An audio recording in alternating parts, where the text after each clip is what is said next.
Oh, yeah, sorry about that. YouTube's being kind of a butt today. So, hello, NGPW Girl and Nick. Yeah, once again, talking about more Nintendo history.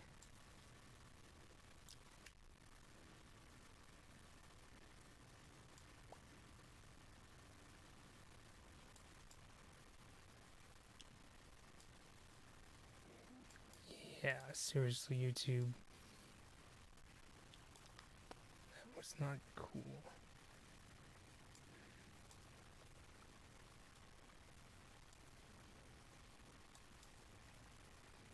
Uh, that should be decent.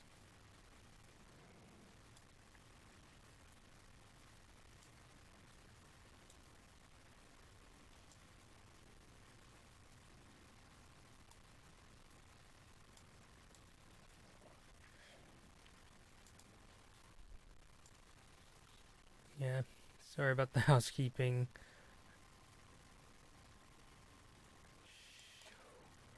Yeah, Nick, it's working. It's working fine. It's just that YouTube has this weird quirk where sometimes when I initiate a stream, it'll have like the chat box ready to go before streams, but sometimes when I actually activate the stream, it'll make me use a completely new one. So yeah, so we're already off to kind of a weird start, but that's okay.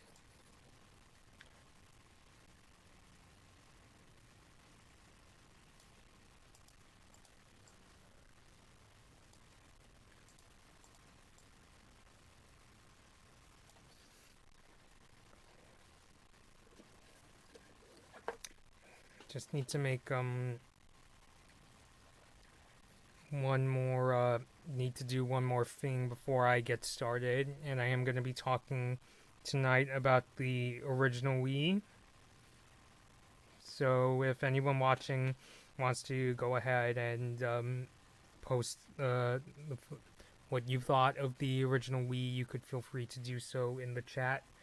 Incidentally, what I'm going to do this time is just to keep things going more smoothly, I'll be responding to live chats after I go for individual sections. So after I get done talking about the history, I'll come back to the chat, and then after I get done talking about the games, I'll come back to chat. I'm also going to be talking about the Wii channels.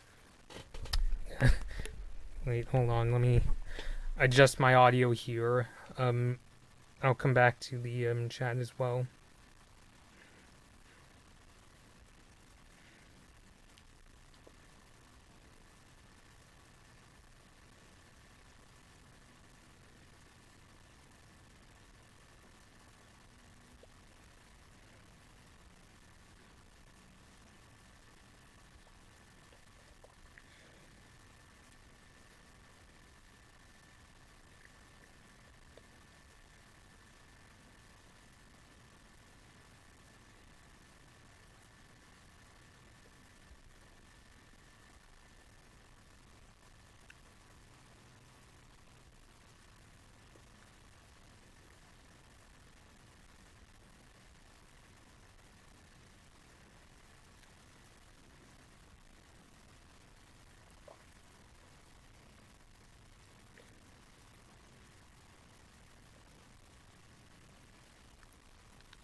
Yeah, so, yeah, the 10th anniversary of Deathly Hollows. So, I think I'll go ahead and get started. So, hey everybody, Blood Moon Bobby here. So, tonight is November 19th, 2020, which means that it is the 14th anniversary of the Wiimote of the Nintendo Wii. Probably Nintendo's most famous mainstream home console. It's the one everybody knows as the one where you wave around the controller to swing Link's sword or go bowling or play all those really crazy micro games in WarioWare. So it was like the thing where you could swing the Wiimote to slash enemies in Zelda Twilight Princess or use it for bowling or baseball all. And so tonight I'm going to be discussing the lifespan of the system, talk a bit about its development, go over a handful of its many games, and even talk about the Wii channels like the Check Me Out channel and the Everybody Votes channel. I believe the Check Me Out channel was called the Me Contest channel in certain parts of the world.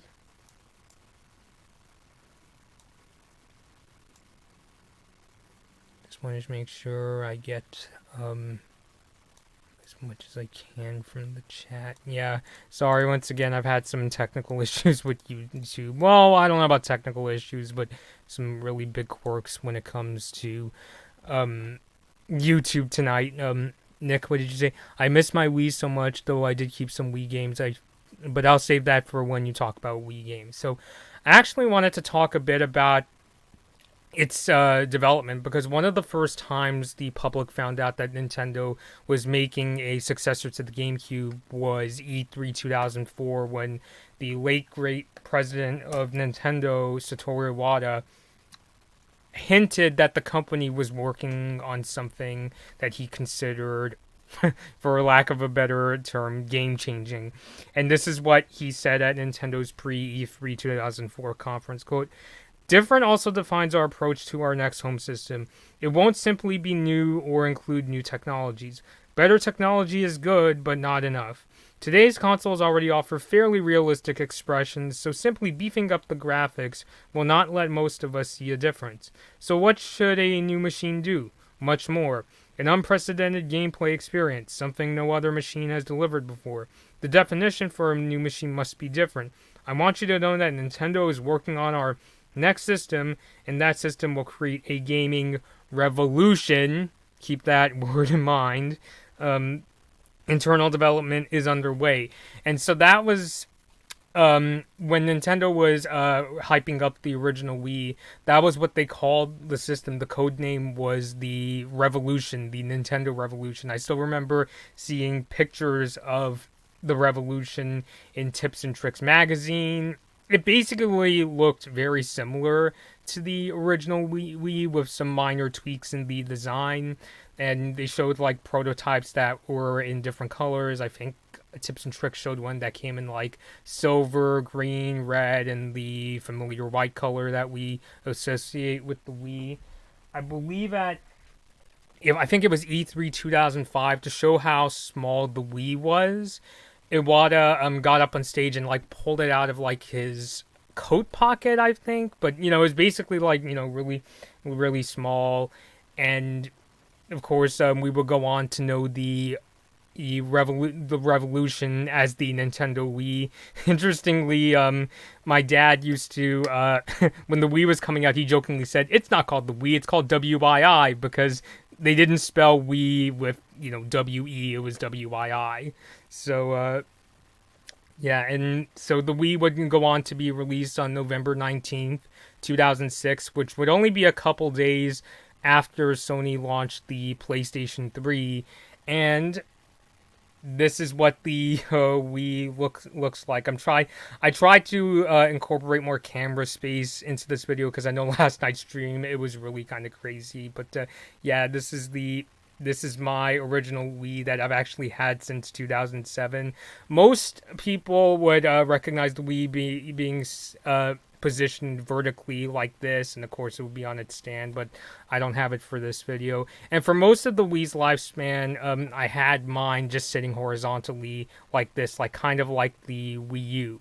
So design itself, really sleek console, really simple construction. You've got a power button, reset.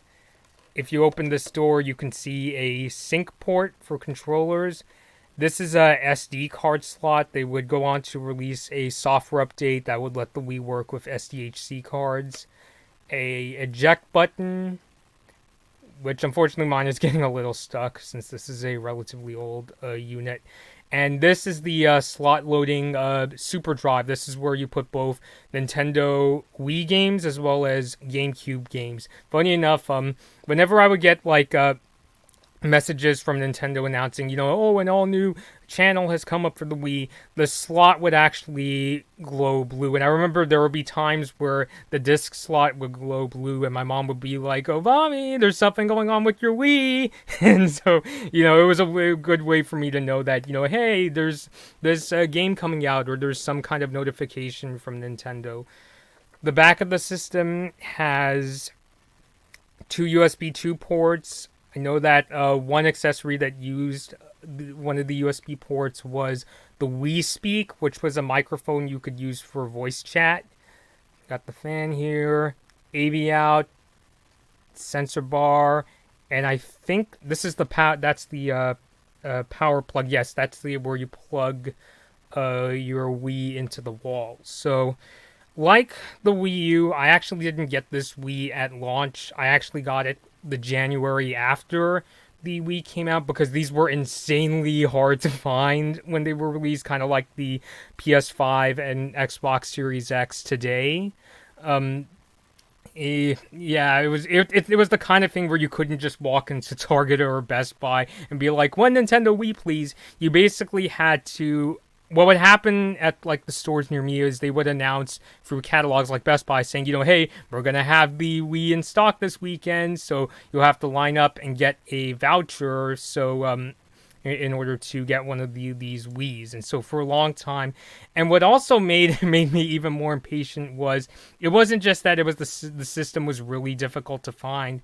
A lot of the stores near me didn't even let you like play the Wii in store. You know how in like some stores you can go in and play like demos of like PS4 or Switch games. With the Wii, at least the stores in my area, they didn't. My friend said that there would be times they would temporarily allow customers to play it, but I wasn't really lucky. I didn't really get to play a Wii until I got my system. So in January 2007, my dad went to Circuit City, sadly no longer here. I would probably frequent Circuit City if they were still around today, and stood in line early in the morning.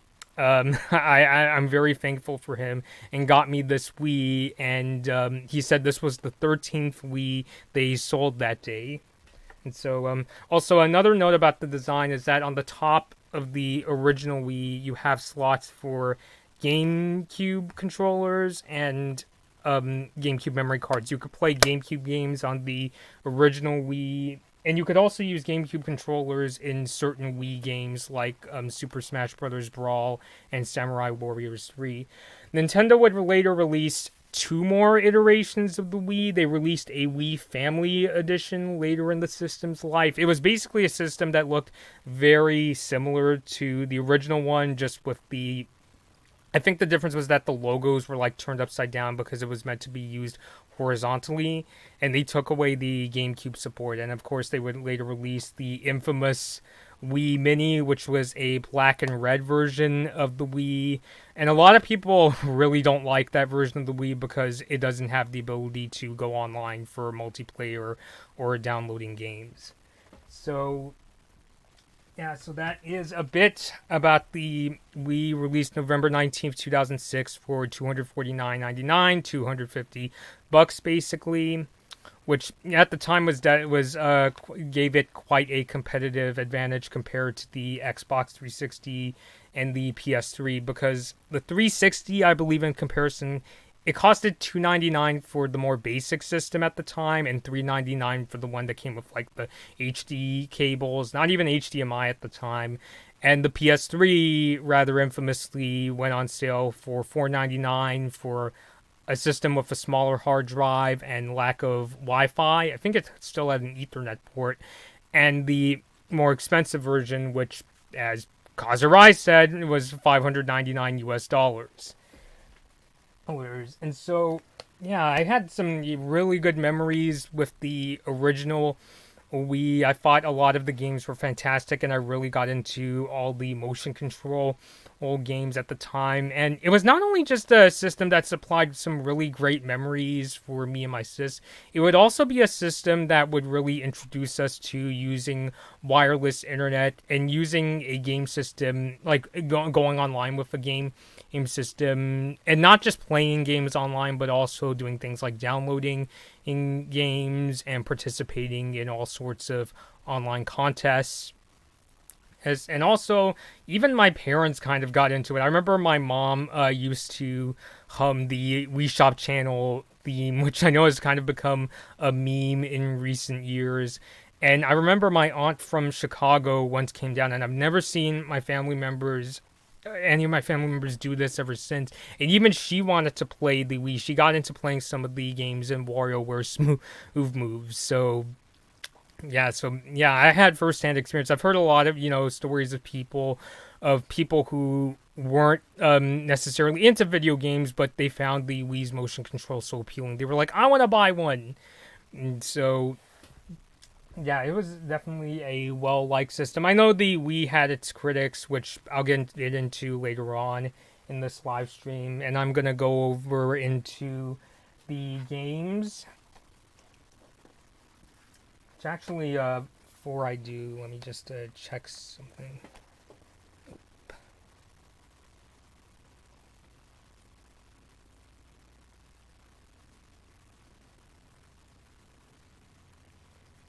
Yeah. So, probably well, actually, I'll go through the chat first. Nick said, the first time I heard about Wii was from the Wendy's Kids Meal Toys, if anybody remembers those. I think, Burger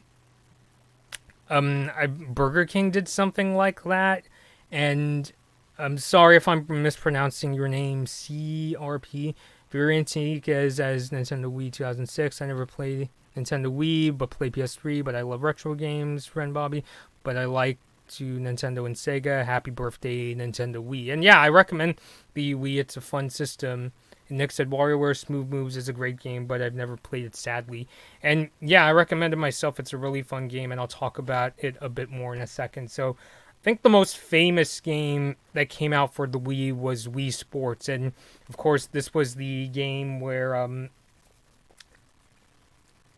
let me just safely put on this wrist strap, where you literally played a collection of several sports like golf, bowling, boxing, and let's see, golf, bowling, boxing, in baseball, and tennis. And I remember playing that game quite a bit. Oh, and also I should probably show the controller of the Wii. This was the famous Wii Remote or Wiimote, definitely in the shape of the a TV controller. I was actually quite surprised with the design of how small and compact the original Wii was. The commercials kind of made it seem like it was going to be as big as like an Xbox 360, but I was quite surprised. And so yes, so you could see it's got D-pad, A button, minus, home, plus buttons, 1, 2 buttons. The back has a B button, which is kind of a trigger shape. It sort of reminds me of the Z button on a Nintendo 64 controller. And you also, and some games alongside the Wii Remote, I could think of games like, let's say, Legend of Zelda Twilight Princess, and even certain games, even if they use just the Wii Remote, they would have some modes that would require the second controller that I'm about to show you. It is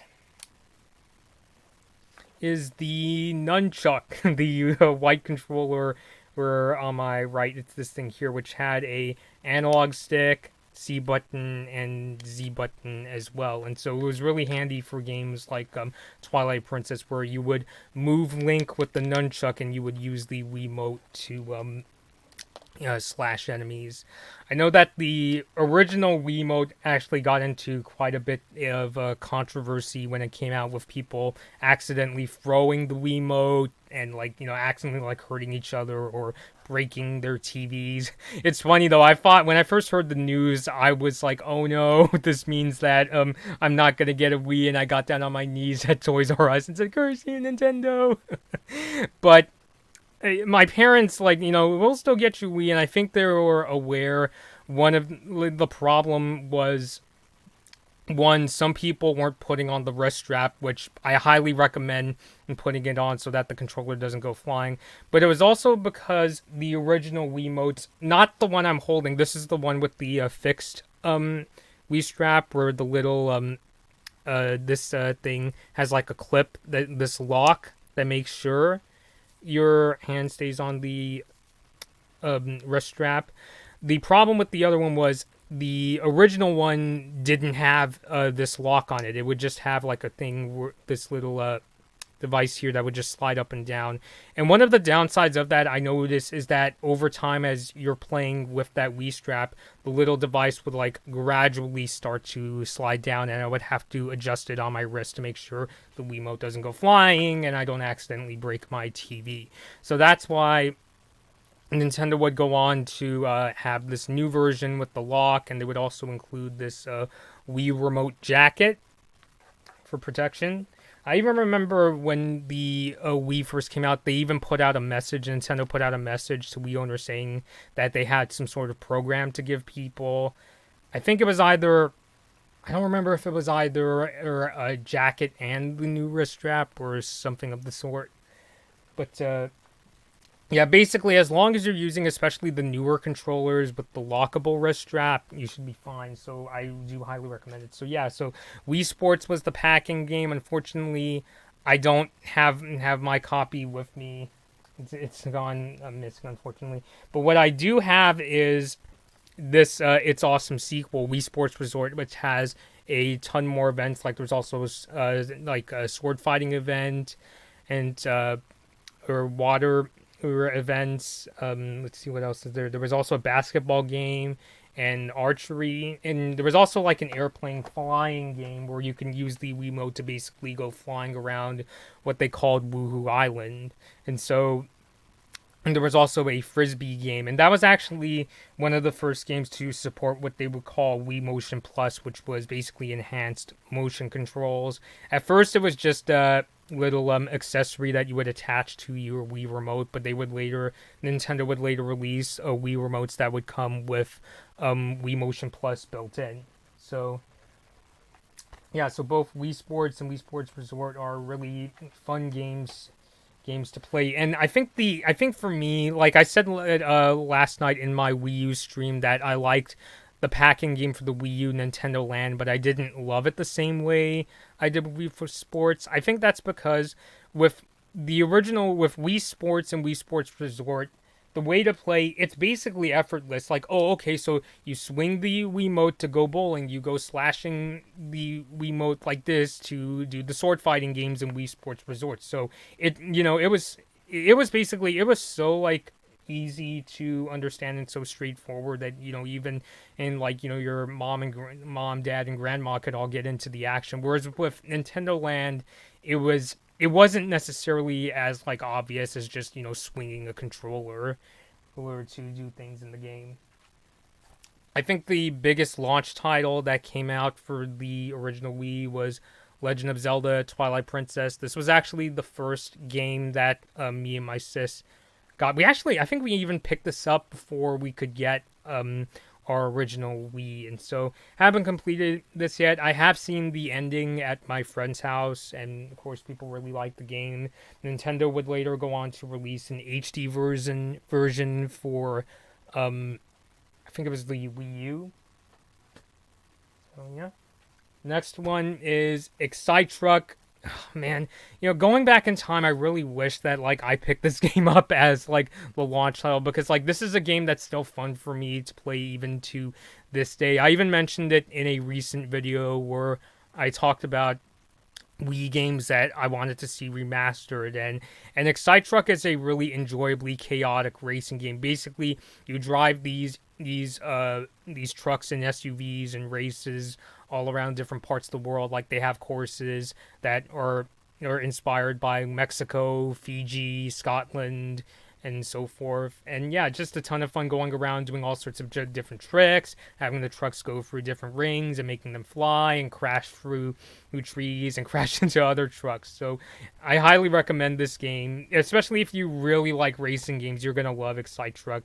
The weird thing was, at the time, my mom didn't want me playing racing games because she was like, oh, the music would be too intense for Bobby. But I don't know, I still really enjoyed this game. Like, for me, my four favorite genres of games are racing, platformers, hack and slash, and shooters. So yeah, highly recommend Excite Truck. Excite Truck's the Excite series in general from Nintendo, with games like Excite Bike and Excite Truck, I think is one of the more underrated Nintendo franchises. So, oh yes, WarioWare Smooth Moves. So yes, this is the game where you play a set of different micro games featuring Wario and his friends, and you have to do all this really crazy shit in them. Like, there will be times, like some of the games, for instance, will be things like you would have to balance a bunch of blocks on a platform by holding the Wiimote as steady as you can. There's also like this driving game where you're trying not to crash a car, and there's another one where you just point the Wiimote at the TV. Well, actually, to go more into detail, the game I'm talking about is what they call the boss game for Wario's character, and that is you have to um, shoo away all these I think they were mini Warriors by waving the controller like this because you're controlling a fan, and then this big like mecha Wario, like this robot, would come at you, and you have to like start waving the Wiimote to get it away.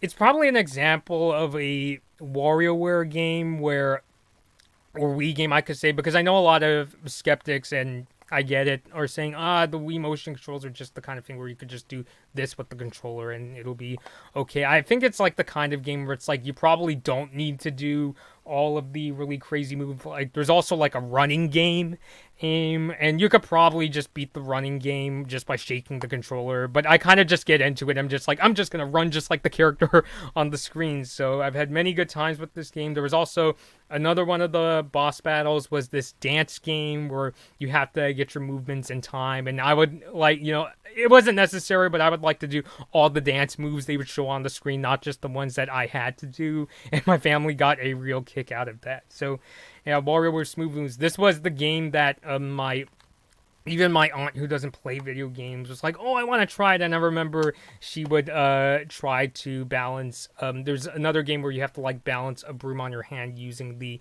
Wii Remote. So yeah, that was probably the example of a Wii game where I was able to really get like the family to like join in on the fun. Super Mario Galaxy. I beat this game on the original Wii. It certainly brought a lot of new things into Mario. It was the first time, especially because it was a Mario game that is set in space. Is all the courses, instead of just like a typical platformer where your character is just like walking along a sort of like regular field plane. This time there will be times where Mario would have to go like, upside down all around the course and things like that. Basically like playing with gravity in order to get around courses and defeat enemies and to just save the day in general. So yeah, me and my sister had a really good time with Super Mario Galaxy as well. Super Smash Bros. Brawl. Really great entry into the Super Smash Bros. Series. This was the entry that introduced online multiplayer to the Smash series, and it also brought in a really epic adventure mode, the Subspace Emissary. I still remember feeling like getting really emotional toward the end when the main villain of the Subspace Emissary, Taboo, was like, doing really crazy shit, even beating the crap out of Master Hand. And so, yeah, really glad they brought in characters like Wario and Pit. And they would also, another really famous thing about Brawl was that it was the first Smash Brothers game that brought third-party characters in. So this was the one where they brought Sonic, which was, of course, a really big conundrum at the time, because it's like, oh my god, Nintendo's rival is in Super Smash Brothers. And also, it would be the game that introduced me to Solid Snake. They brought Snake into the game. And the weird thing is, the first time I saw Snake, I thought, oh, is Metal Gear like a first-person shooter? And so, stupidly, when I got my PSP, I downloaded the demo of Metal Gear Solid Peace Walker, and I started playing it like it was a first-person shooter, but I'm like, wait a minute, why is it so difficult? Why do I keep getting killed? And why does the game keep saying you got a D and an F grade? And then I realized, oh, it's a stealth game. So the idea is it's not that you go, like shooting around enemies. It's the idea that, you have to sneak through stages undetected. Yes, there's like combat, like, you would have to like tranquilize enemies or knock them to the ground or interrogate them. But the idea of Metal Gear Solid is stealth. But I'm still really glad that this introduced me to Snake and all the other characters. And yeah, so Super Smash Bros. Brawl. I know that Brawl's kind of infamous because it has this like weird tripping mechanic where like sometimes if your character is walking, the character trips, but I didn't really notice it that much. I personally don't think it's like a deterrent to say, oh my god, this game sucks or anything like that. So yeah, I really like Brawl. It's one of my, yeah, I mean, honestly, the first three Super Smash Brothers games are my favorites. The original Super Smash Brothers for N64 Melee is my personal favorite, and Brawl is a really good entry too. Okay, now we get to, oh, I love this game, Guitar Hero 3. This was the very first Guitar Hero game that I personally owned. And the way I got into Guitar Hero 3 was I got to play, it was either the first or second Guitar Hero at my cousin's house, and my parents saw that I really liked playing Motley Crue's Shout at the Devil, and so I really wanted to get Guitar Hero 3 because I was like, oh my god, Guitar Hero on a Nintendo system. And at the time, my mom didn't want to get it for me for my Christmas. I don't mean to keep bashing my mom, but it's just like those couple of times, man, you know? And she was like, no, I don't want, your teachers are going to think you're some kind of weirdo, which is weird because my teacher, my sixth grade teacher, like asked the class one day, do you ever hear about that Guitar Hero game? But I'm glad they basically like allowed me to get this game. And optimally, to play any Guitar Hero game, you would need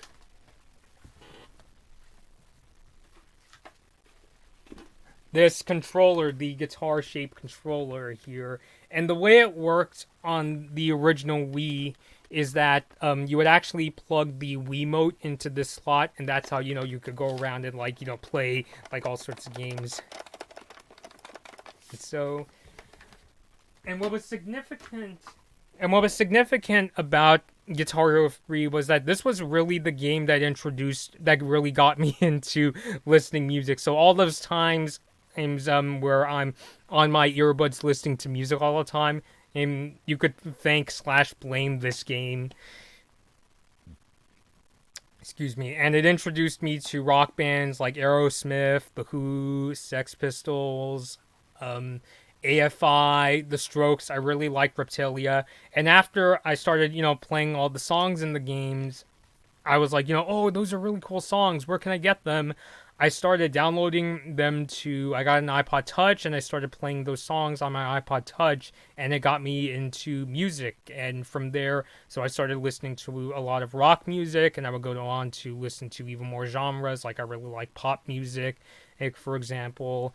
Oh, and so this game was really the one that really got me into listening to music and really interested in listening to music on the radio. So, yeah, Guitar Hero 3, really good entry. Okay. I'm actually going to put my iPad way down for a while now. Okay, Samurai Warriors 3. When I saw the trailer for this game back at E3 2010, I was like, oh my god, I really like, the trailers where the characters are going around and they're, like, slashing up 10 to 15 people at once and doing all these crazy moves. I gotta own this game. And so this was the game that introduced me to Koei Tecmo's Warriors franchise, which I know it's kind of a divisive franchise because it's a very, like, the Warriors games are admittedly very repetitive games because the novelty wears off after a while because it's like the first 10 minutes of, yeah, I'm going around kicking ass and slashing 15 guys at once. But then it's like, when you do it or like after like 30 minutes, it's like, oh, yay, I'm still doing this. But I just gotta be honest, the Warriors games for me, they're kind of like my guilty pleasure sort of games. Like, whenever I get some sort of new system and I can't find any games to play, I always turn to the Warriors series, which is what I did. So with the 3DS, I picked up Samurai Warriors Chronicles. For the PS4, I got Dynasty Warriors 8 Extreme Legends, and I started playing Dynasty, sort of like junk food, like sort of game. And I personally really like it. Since I've been talking about Animal Crossing quite a bit on this channel, I've got Animal Crossing City Folk. Pretty good entry into the Animal Crossing series. This time, what made this version stand out is they added this city where your character can take the bus and go to the city, and they would have things like Gracie's boutique, and you could buy really expensive clothes there. There was also a barber shop, and there was also a character named Kix who would shine your shoes and that sort of thing. So a pretty decent entry into the Animal Crossing series. Mario Strikers Charged.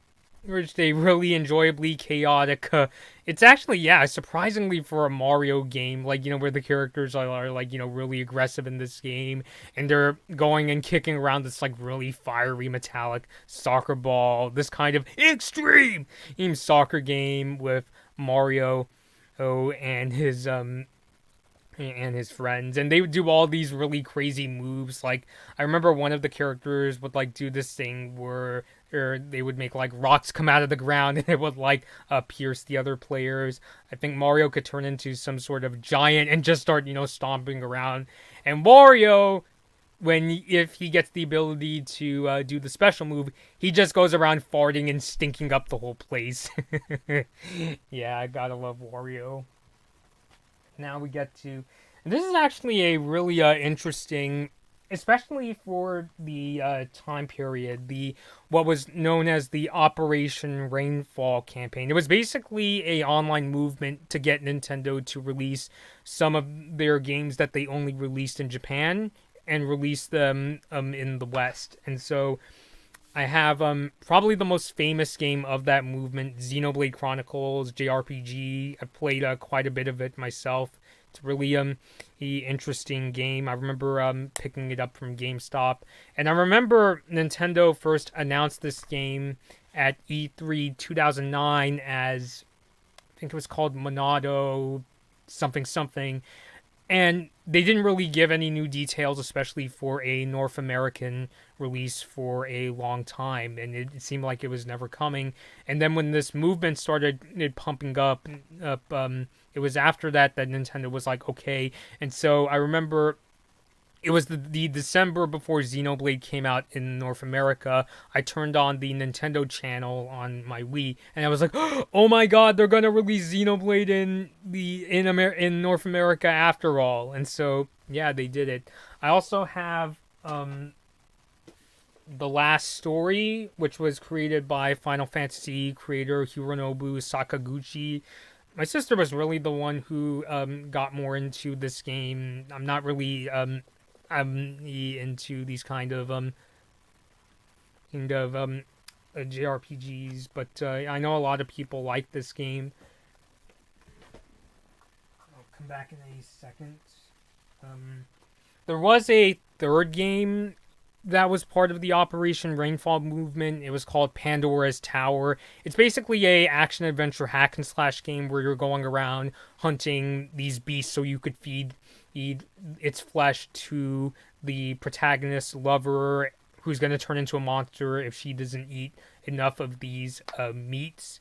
And so I played a bit of it. I downloaded it on Wii U.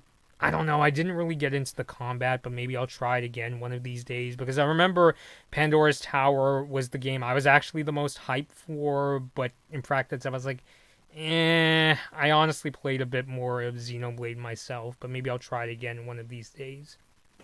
And so, in terms of like original games, the Wii had quite a library of a lot of really fun games to play, and even more that I didn't get into, which I personally don't have. Like, I don't have Mario Kart Wii. I played it a bit at the GameStop near Universal Studios Hollywood, and it was pretty fun, but I don't have a copy. And once again, I wanted to stick to more so talking about games that I personally had experience with in some way, shape, or form. I didn't want to just like pick up a copy of like Super Paper Mario and say, hey, oh, I haven't played this, but I heard good things about it. So before I go on to the next part of the stream, which will be about the Wii channels, I'll take a look at the stream again. NJPW Girl asks, does anybody remember Just Dance? Which I have a couple copies of Just Dance for Wii and Wii U. My sister got into it more, but I've played Just Dance before when I was a camp counselor for my high school, and it's a lot of fun.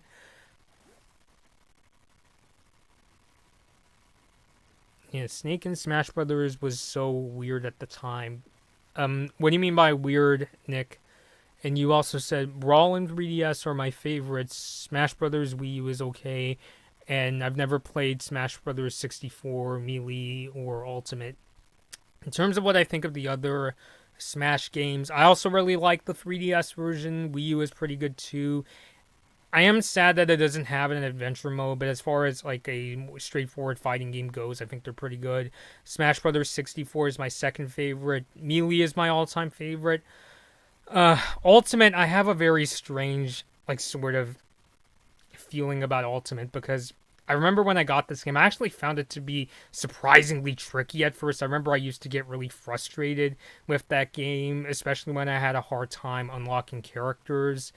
I think I've gotten used to it because I've tried Ultimate again a couple more times, and it's gotten easier for me. But yeah, I don't know. I just kind of thought that Ultimate. I think I liked it best when Smash was able to find that balance of catering to both super experienced fighting game fans who have like played 6,000 matches and know all the combos, and being able to balance those players with the ones who just admittedly, like people like myself who just kind of like button mash their way through fighting games. So I don't know. I mean, I think Ultimate is like a good game in the end, but to me it kind of has a more steeper learning curve compared to the other Smash games. And JPW Girl, you said I love Dynasty Warriors except the ninth one. I've only played a little bit of the ninth one in the demo, and yeah, I also didn't find it quite as enjoyable as like Dynasty Warriors 7. Nick, you said Kix is one of my favorite Animal Crossing characters. CRP said, but that Nintendo Wii, but to next PS3 release, November 11th, November 17th, 2006, and March 23rd, 2007 in Japan, USA, Europe, and Xbox 360 release November 22nd, 2005, which, yes, the 360 was the first console of the 7th generation, and then Sony would come out with the PS3 a year after that, and then the original Wii. I was quite interested in the PS3 at the time, but there was no way I was going to convince my parents to get a $500 to $600 console. I actually make some adjustments here. So that you could see. Yeah, so once again, I am YouTube, why do you have to be so weird sometimes?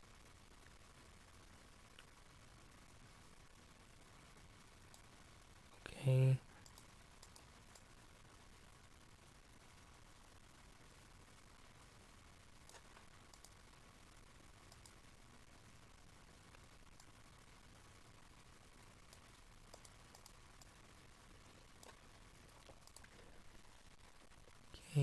And Nick said, I mean, Snake in Smash Brothers was so unexpected. And to be fair, it was, since there aren't that many Metal Gear games on Nintendo systems. Like, you know, I know there was that infamous port of Metal Gear for the NES. There was also Metal Gear, I think it was called Ghost Babel for the Game Boy Color. They would also make Metal Gear Solid: The Twin Snakes, which was a sort of remake of the first Metal Gear Solid for GameCube. And Metal Gear Solid 3D, you know, MGS3 for the 3DS, is actually one of my favorite 3DS games. I really like what they did with the story, and the gameplay is really fun and addicting and to play. The story does get really complicated toward the end, but I still found it to be one of the best 3DS games. I know some people don't like the frame rate, like it's not nearly as smooth as like Metal Gear Solid 3 HD, but I still think as far as a 3DS as port, Konami did a pretty good job bringing that game over to the 3DS. And Nick said, I didn't get a PS3 until 2013. Yeah, I mean, yeah, it was just really like insane. Like I've learned quite a bit about the PS3's launch, and I remember it was basically because the reason it was priced so expensively at the time was because Sony, after releasing two very successful consoles with the PS1 and PS2 still ranking among the highest selling systems today, they basically were like, let's go all out for the PS3.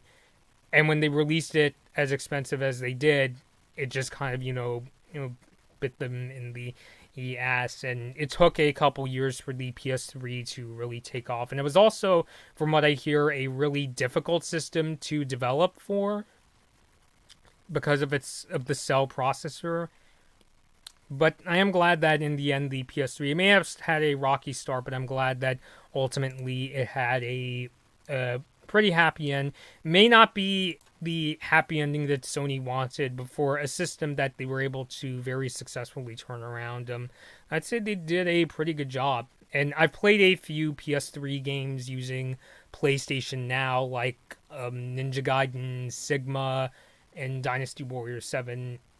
Also, technically, the version of Metal Gear Solid 3 that I played on PlayStation Now was the HD version, and they're fun games to play. Hoping I can try Killzone 3 one of these days. I really want to get good at Killzone, but I suck pretty badly. I don't know. Maybe I'll get good one of these days. And so, moving on to the online aspects of the Wii. So, while it may not be, the Wii's internet offerings may not be as robust as something like Xbox Live or PlayStation Now, I would still say, especially if we're comparing Nintendo GameCube, which was very lackluster when it came to online gameplay, to the Wii, in many ways I thought that the Wii's online offerings were fun to the point where I honestly didn't mind that the original Wii didn't get the same kind of games that the PS3 and Xbox 360 did. So there was the system that had the Wii Shop Channel with that really catchy tune, the I'm probably imitating it really poorly. You can search it on YouTube if you've never heard it before. And it was really with the Wii Shop Channel, it was really introduced me to the fact that Nintendo has been around much longer than I thought. Because at the time, the only Nintendo systems I knew of were the N64 and the GameCube, as well as the Game Boy. So I was like, so wait a minute, Nintendo's history, at least in video games, because the company itself actually goes back to the late 1800s. But in terms of video games, wait, they've been in this business for over 20 years, and not only that, they basically played a big part in revitalizing the video game market in the States. So it was just all mind-blowing. So I was like, wait, so there's a system called the Nintendo Entertainment System, there's a Super Nintendo, there is a Sega Genesis, because I didn't know, Sega made a Genesis or Master System. I just thought, oh, they make Dreamcast, me being a dumb little kid. So it introduced me to all these retro games for systems like the NES, Super Nintendo, N64, Sega Genesis, TurboGrafx 16, and Commodore 64. So it just kind of showed me that, oh my god, video games have been around, much longer than I expected, and really introduced me to video game history. And I remember we downloaded games like the original Donkey Kong, Sonic the Hedgehog, Super Mario Brothers, as well as Super Mario Brothers The Lost Levels, which was the Japanese sequel to the first Super Mario Brothers. And I gotta be honest, I really suck at especially retro games because, I don't know, I just have a really hard time with 2D platformers. I'm more of a 3D platformer kind of person with games like Super Mario Galaxy and Super Mario Odyssey. I mean, I can get through. I've never beaten the original Super Mario Brothers to this day.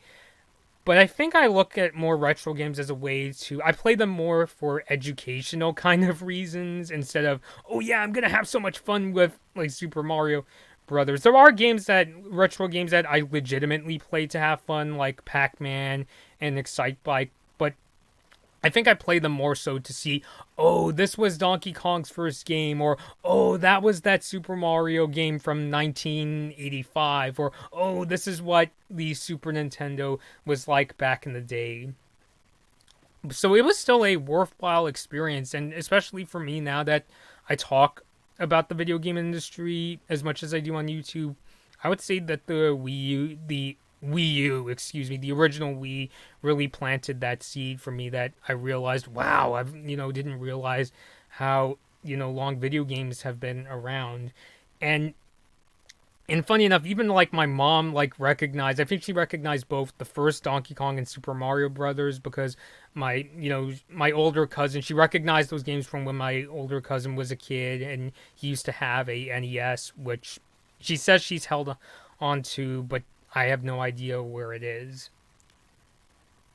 So it's still a really sort of like, interesting experience for me. And also, admittedly, I did something really stupid. So I was like super new to the idea of wireless internet. I actually had to have a friend from school come set up the Wii Shop channel and the Forecast channel and news channel for me.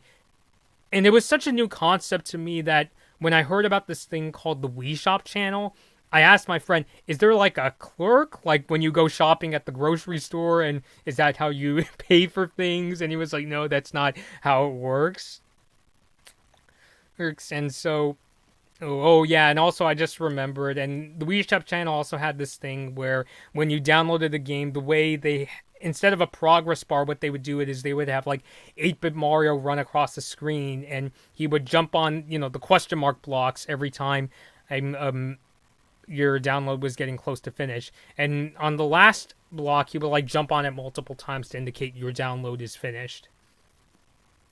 And I also did a really buffoonish thing when I got my Wii points card. I thought, oh, I could just reuse it all over again if I delete my Wii Shop account. And so I did that, and I lost my copies of Donkey Kong and Super Mario Brothers, and I had to basically work my way up to get another Wii points card. So what my mom ended up doing was she would do a thing where for every like household chore I would do, she would have a this notebook that would say, okay, so you get 200 Wii points, and if I got 2,000, then I could get myself a new Wii points card. So I had really good memories. Other games I really liked, it's actually coming to mind just now. Wii Shop Channel was also what introduced me to the original Super Smash Brothers, and my favorite Nintendo 64 game, which was a rail shooter called Sin and Punishment. It was only released in Japan, and it's this game where you're going around shooting these enemies they call the ruffians, as well as many other characters. It's basically a combination of first-person shooter where you're shooting up enemies, and if the enemies get too close to you, you could slash them up with your sword. And so I have a really good time with that. They did release a sequel to Sin and Punishment on the Wii called Sin and Punishment Star Successor in North America, but like the first Sin and Punishment, I have a really tough time getting through the sequel. I actually found the beginning of the sequel even trickier than the first Sin and Punishment for N64. So it was good that they brought over some games that were only released in Japan over to the Wii Shop channel. And by the way, speaking of which, one original Wii game I really wish that they released in the States that was only released in Japan was, I'm sure I'm gonna butcher the name. I think it's called like Zangeki no Ragenlov or something like that. It's basically a Nintendo published bloody version of Dynasty Warriors where you go around swinging your Wii Motion Plus remote on the enemies, and it would just make all like blood just like start splattering all over the place. So it's basically, it's like if you mashed Dark Souls and Dynasty Warriors together. So yeah, that was another game. I also wish they released a game called Disaster Day of Crisis, which was made by Monolith Soft, which was the company that would go on to develop Xenoblade. I also wish, because that game was released in Japan, Europe, and Australia, but it wasn't released in North America. So I don't know, maybe someday Nintendo could re-release it on the Switch. And so as far as other Wii channels go, of course, people bring up the Me channel with its catchy tune, where you can go and make these Me avatars. In fact, I don't have my original Me from the Wii days, but I could show you the one that I currently use to this day.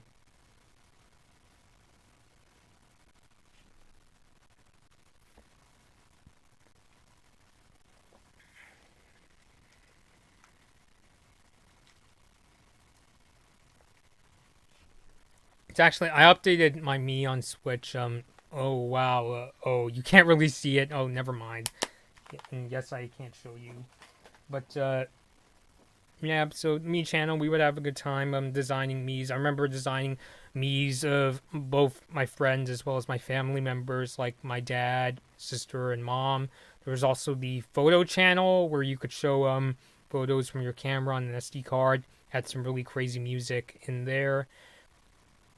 We talked about the Wii Shop Channel. There was also, and the weird thing was that I remember when the Wii was coming out, and when I was convincing my parents I really want to get a Wii, I told them it has a forecast channel and a news channel, so you could check like the weather and like the news. And they were like, "Why would we need to use that?" Because they were used to just reading the news in the newspaper and just watching like the TV news. So it was like to them they didn't need it. And I use the forecast channel every once in a while to check the weather, since this was before I had a smartphone. And the Wii would go on to have a few more downloadable channels. I'm mainly going to talk about the ones that were released in the States. So it had what they called an Everybody Votes channel. And I remember getting my family involved with that channel. It's basically like an opinion poll where they would ask like, things like, I only remember a couple questions. One of them was, who do you think is going to win American Idol? There was one that asked, in what order would you watch the Star Wars movies? Would you start with the prequels and go on to the original trilogy? Or would you go the reverse?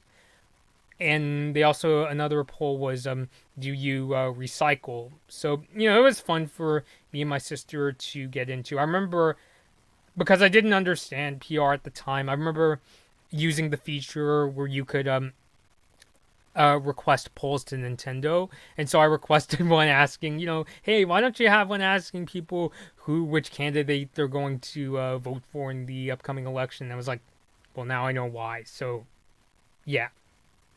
But yeah, good times were had on the Everybody Votes channel. I still get nostalgic every time I hear the music for the menu of the Everybody Votes channel. Another one was the Check Me Out channel, also called the Me Contest channel in certain parts of the world. It's basically a game where they would have contests asking you, hey, make a me of a weather person or a fictional character, and they would have national and international competitions just like on the Everybody Votes channel. And also people would have a lot of fun just making me's of their favorite like TV characters or movie characters. I remember I would go on the Check Me Out channel and see, oh, somebody made a me of Aang from Avatar or Homer Simpson. And it was really creative to see how people took the tools of the Me channel and like, really go crazy with them to make things like Aang's arrow, for instance. So yeah, I really had a good time with the Check Me Out channel. And I remember when me and my sis would make these me's, we would just watch and to see would our me, climb to this mountain in the Check Me Out channel, because if it did, it means that your me was really successful in the competitions. And so, Check Me Out channel the Check Me Out channel was amazing. And there was also a Nintendo channel, basically a place you can go and watch trailers for upcoming Nintendo games. They also used to have a show called Nintendo Week. You might remember it. It was basically a show hosted by these two people. I think their names were Gary and Allison. Yeah, those were their names. And they would announce like the latest Nintendo games. They would also interview developers. I still remember when they had Shigeru Miyamoto and Reggie Fils-Aimé on there. And I know Reggie was there to show off the Nintendo DSi XL.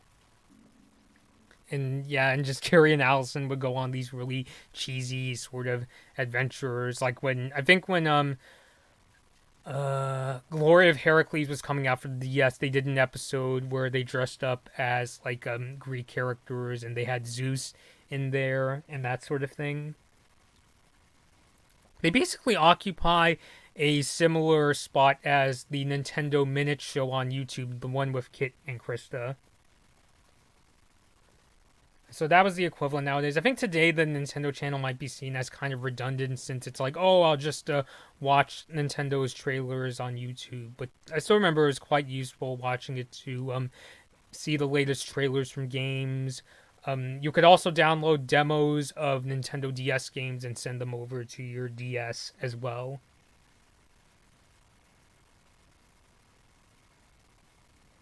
So yeah, and actually, yeah, just coming to it, I remember there was also an internet channel, which was kind of a crummy browser to go browsing on the internet. The Wii would also go on to have video streaming apps. Like I remember they also brought like Netflix and excuse me for a second. Um, they would also have video streaming apps like they had YouTube and Netflix on there.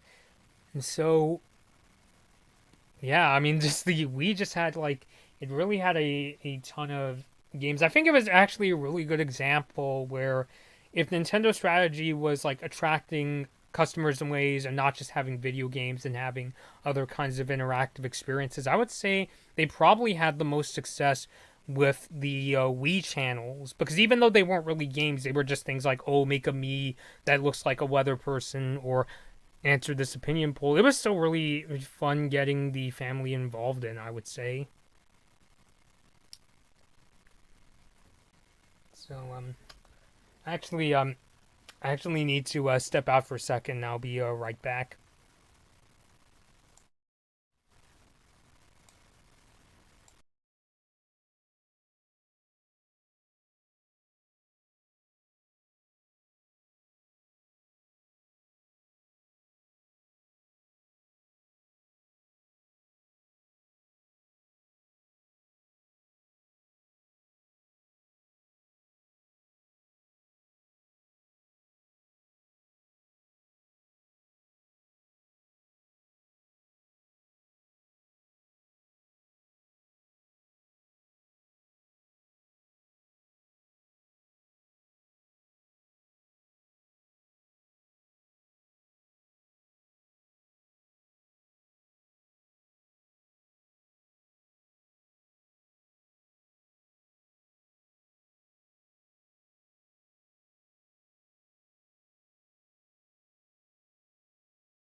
Okay, so I'm back.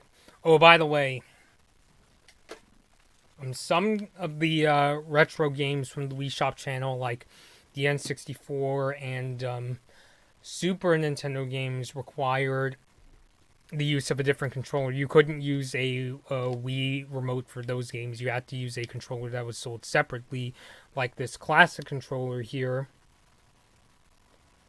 And you could also use a GameCube controller if the version of Wii you were using supported it. So once again, I'll go through the live chat again. Nick asked, "Wait, did GameCube have online?" It did, but not very many games utilized it. Like I think the Phantasy Star Online games were the only ones that used it. And then GPW Girl said, "I got into video games because of my older siblings, which is cool. I personally got into video games actually because of my cousins." And Nick said, "You also never finished Super Mario Brothers." And you said you got into video games because of kids at school. They bought a PS2 one day, and I thought it was cool, and I later got a PS2. The news updates on Wii were pretty cool. And I think it was another example of like Nintendo wanting to show people, hey, our systems can do more than just play games. I think what they were trying to do was they not only wanted to have like games that could be fun for the family to play, but they also wanted to include other interactive ways to attract people to their systems. And Nick asked anyone remember the Netflix Wii disc? Which, yeah, I remember when that was around. And later on, Nintendo would go on to release their own, or Netflix would go on to release their own channel for the Wii. And GPW asks, so how's everyone doing? We're doing okay so far. This stream has been a lot of fun. I really enjoy talking about these Nintendo systems on these streams.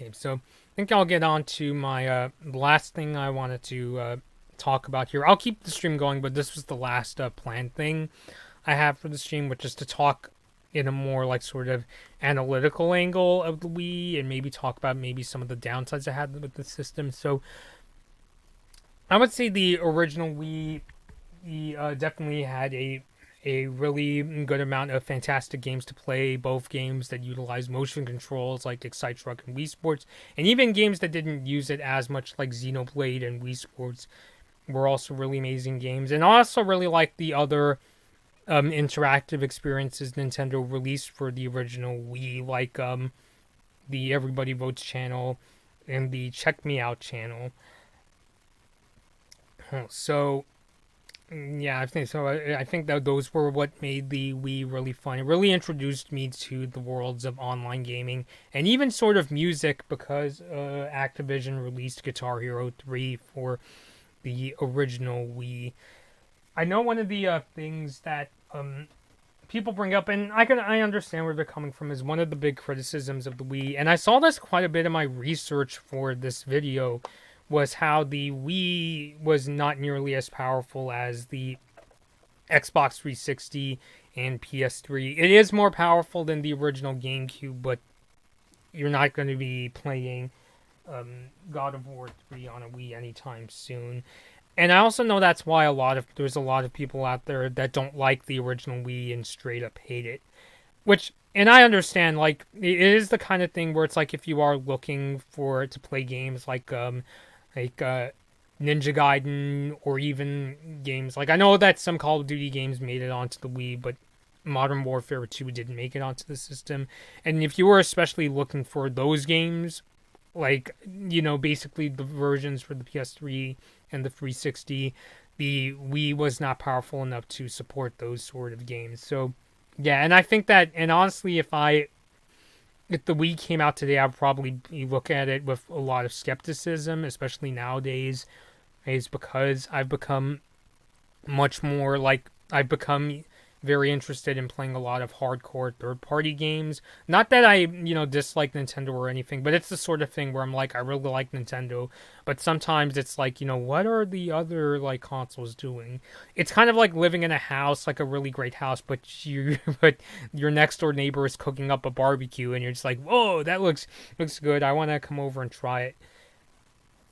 But I think for me, what keeps me coming back to the Wii and why I still have a lot of nostalgia for the system and why I still respect it to this day, is that I felt that a lot of the games that were released for the Wii were really fun games, and a lot of the more experimental things Nintendo tried to do, for me, made up for any lack of HD games for the original Wii. I do respect Nintendo's, especially like modern days. I do respect their philosophy where they're basically like, we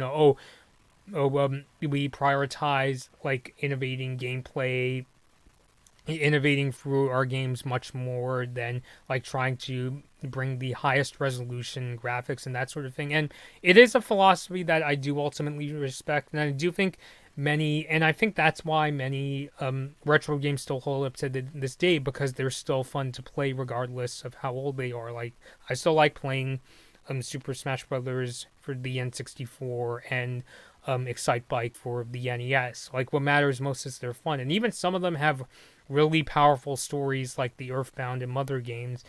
But I think for me, I've come to more so appreciate a philosophy where a company can find a more so balance between the two, like bring a lot of like innovative features and not just rinse and repeat, because that's a common flaw I see in a lot of industries, but at the same time still making in like capable like enough hardware. It doesn't have to be like the most cutting edge hardware, but it needs to be capable enough where it can get like more of the latest games. And so, yeah, I think that's why I personally like what Apple is able to do over the years. Because yes, I know people like don't really like the modern day version of Apple, but what I like what they're able to do is not only do they come up with innovative features, but often the hardware in their systems is like powerful enough that it could still compete with modern competitors. And I think the closest Nintendo has come to doing that was actually with the Switch, because not only is it very unique in that it's a portable system that you could very easily turn into a home console, but it's also capable enough where it can get some of those third-party games like Doom 2016, Mortal Kombat 11, and Need for Speed Hot Pursuit, which I was playing the other day and it runs pretty well on the Switch.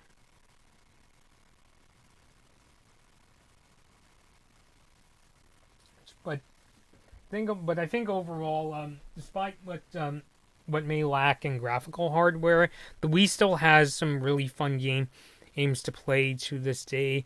I'll be honest, like as I get older, my interest in motion games is fading a little bit in that I don't play them nearly as often as I used to anymore. I mean, I still like to play Wii Sports Resort every once in a while. And some games I don't like when they just strictly make you use the motion controls, like in the Metroid Prime trilogy. Hopefully they'll release it for Switch. I think for me what's happened is that nowadays when I'm feeling really tired at the end of a work day, I just kind of want to, like lie on the couch and pick up the Switch and just start playing it from there.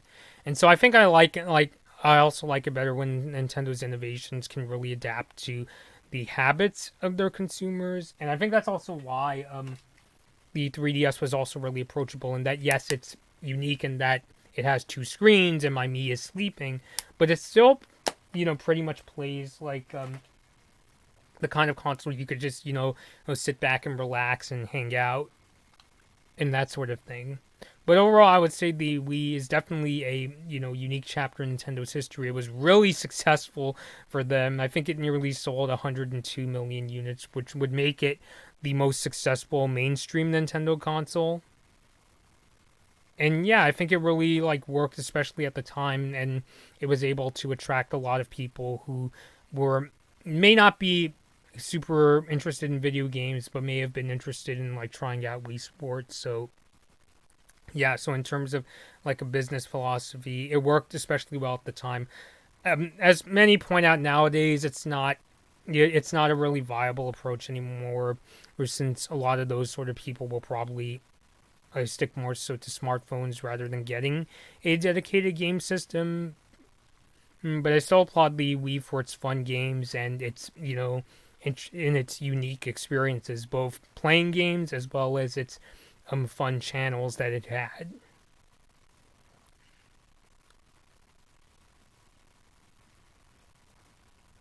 So if anybody else has more thoughts on the original Wii, or you could even bring up games that I personally haven't played, I'd like to hear more about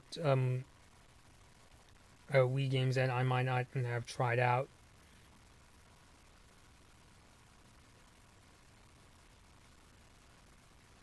I think one game that I didn't get a chance to play, but I'd like to try one of these days, was Mad World, which I guess could fill a similar spot as the game I mentioned that wasn't released in the States. Because I know Mad World, you play as that character Jack, and you go around in this sort of dark sort of game show where you're going around with this chainsaw for an arm and just slashing up people. Oh, and it's really chaotic but still fun. Maybe I could pick up that game one of these days, because I know my sis was watching gameplay of that a while ago. I think something I realized from coming back to these systems is, even though they've been discontinued and not many published games for these system anymore, and I noticed this with the 3DS. For me, the 3DS's discontinuation, it didn't come as a big blow the way that the Wii and GameCube came, because I realized, hey, the systems may be discontinued, but you can still get the games you've always wanted to try off of eBay and Amazon. So I realized that just, because in the past I basically used to treat my older systems well, that was a fun chapter, that was that, I'm going to move on to the new system. But I realized that no, you don't necessarily have to treat those systems in that sort of way.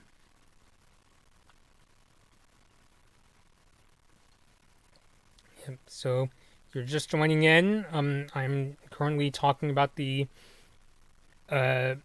the original Nintendo Wii and its games and its lifespan. Let me know your thoughts on the original Wii and what you think of the system, games, and its legacy. And I mentioned in my stream yesterday, well, I actually already kind of answered that question where I was like, I've seen a couple people where it's like there's people who may not like the original Wii that would go on to like the Wii U, and then there's people like me who really like the original Wii that didn't get into the Wii U nearly as much. I mean, I still like the Wii U, but I didn't, fall in love with it the same way I did with the original Wii.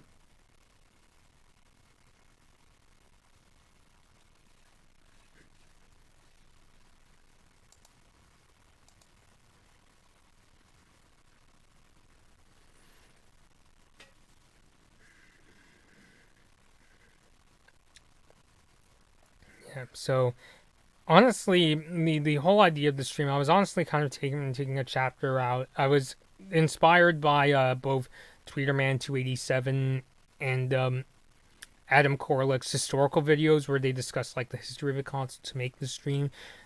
I wanted to do these live as a sort of unique way of discussing the history, so that I could also have like people in real time tell me their thoughts on the system that I'm talking about.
Just wondering for anybody else in the chat, was the Wii Shop Channel how you were introduced to retro games?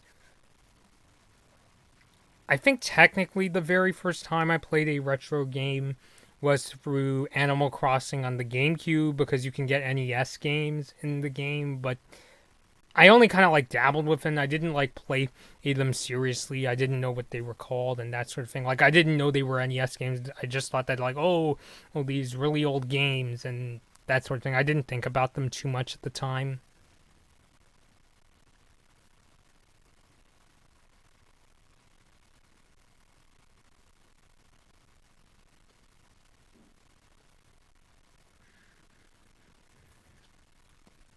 I think I'll keep the stream going until 7 p.m. Pacific time in case anybody else wants to join. I'll keep the stream going as long as there's people here to talk to.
So I think I'll do one last call in case anybody else has anything more to say on the original Wii.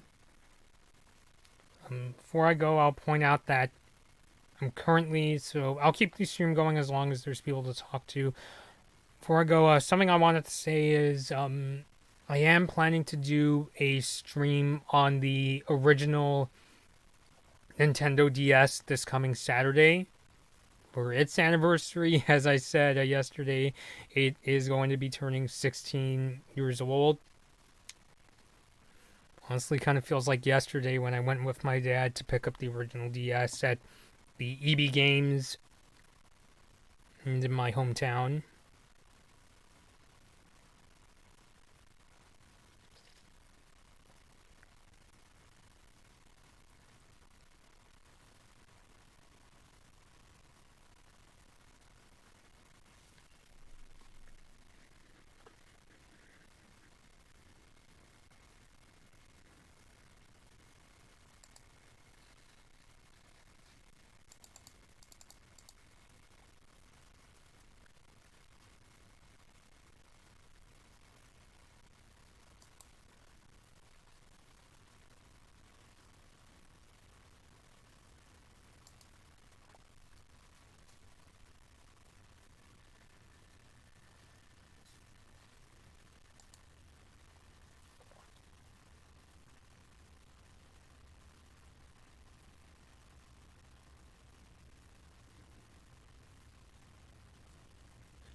All right, so I think I'll end things off here. So once again, for people watching, thank you for joining me. It's been fun discussing the original Wii and celebrating its anniversary.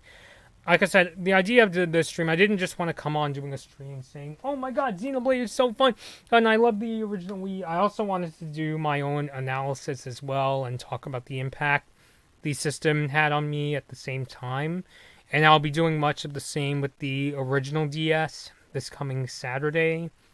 Not super sure if I'll be able to do a video for Friday, but regardless, the DS stream will be my next live stream that's coming up. So once again, thank you for joining me. I hope you had fun discussing the original Wii along here. So until next time, this has been Blood Moon Bobby, and thank you all for watching.